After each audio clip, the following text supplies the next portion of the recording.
സംഭവിച്ചതെന്നറിയോ? പ്രാർത്ഥിക്കുമ്പം സഹോദരി കാണുക, സ്റ്റേഡിയത്തിന്റെ ഭാഗത്തുനിന്ന് ഒരു വെള്ള പ്രാവ് പറന്നു വന്ന് സഹോദരിയുടെ മേൽ ഇരുന്നു. ഇപ്പോൾ നെർവിന്റെ പ്രോബ്ലം, ശരീരത്തിന്റെ വേദന മുഴുവനും വിട്ടുമാറി. ഇതൊരു സൂപ്പർ നാച്ചുറലാണ്. 2 കാലും നടക്കാൻ പറ്റാതെ വേദനിച്ച വന്നേ. ഇപ്പൊ വേദന മാറി, ഈസി ആയിട്ട് നടക്കാം. കർത്താവ് സൗഖ്യമാക്കി. ഓടി 6 വയസ്സിൽ തുടങ്ങി വേദന.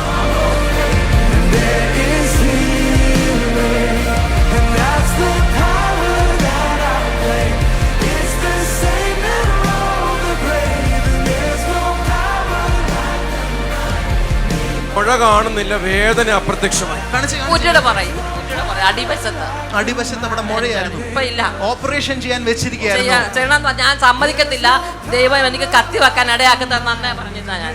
And her faith made her whole. തലയിലെന്തോ ഒരു സാധനം ഇങ്ങനെ ഇറങ്ങി പോകുന്ന പോലെ എനിക്ക് തോന്നി. പൂർണ്ണ സൗഖ്യ കർത്താവ് എനിക്ക് തന്നെ. വേദനയായിരുന്നു, പക്ഷെ ഇപ്പൊ ഒരു കുഴപ്പമില്ല.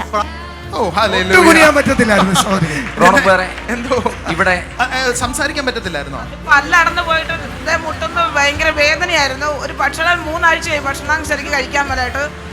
വർത്താനം പറയുമ്പോൾ ബുദ്ധിമുട്ടായിരുന്നു. ഇപ്പൊ ഞാൻ യേശുവേ നല്ലറിയപ്പോൾ അതെല്ലാം പോയി. മറക്കത്തില്ലായിരുന്നു, കൈ പൊക്കാനും പറ്റത്തില്ലായിരുന്നു. അപ്പൊ കർത്താവ് എനിക്ക് സൗഖ്യം തന്നു. ഫ്രീ ആയി.